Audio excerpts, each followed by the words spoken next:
مسلمانوں، سب نمازیں خصوصاً بیچ کی نماز یعنی نماز عصر پورے اہتمام کے ساتھ ادا کرتے رہو اور اللہ کے آگے ادب سے کھڑے رہا کرو. پھر اگر تم خوف کی حالت میں ہو تو پیادے یا سوار جس حال میں ہو نماز پڑھ لو. پھر جب امن و اطمینان ہو جائے تو جس طریق سے اللہ نے تم کو سکھایا ہے جو تم پہلے نہیں جانتے تھے اللہ کو یاد کرو. اور جو لوگ تم میں سے مر جائیں اور عورتیں چھوڑ جائیں وہ اپنی عورتوں کے حق میں وصیت کر جائیں کہ ان کو 1 سال تک خرچ دیا جائے اور گھر سے نہ نکالی جائے.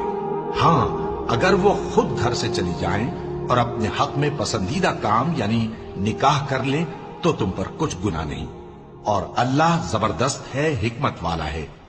اور مطلقہ عورتوں کو بھی دستور کے مطابق نان و نفقہ دینا چاہیے. پرہیزگاروں پر یہ بھی حق ہے. اسی طرح اللہ اپنے احکام تمہارے لیے بیان فرماتا ہے تاکہ تم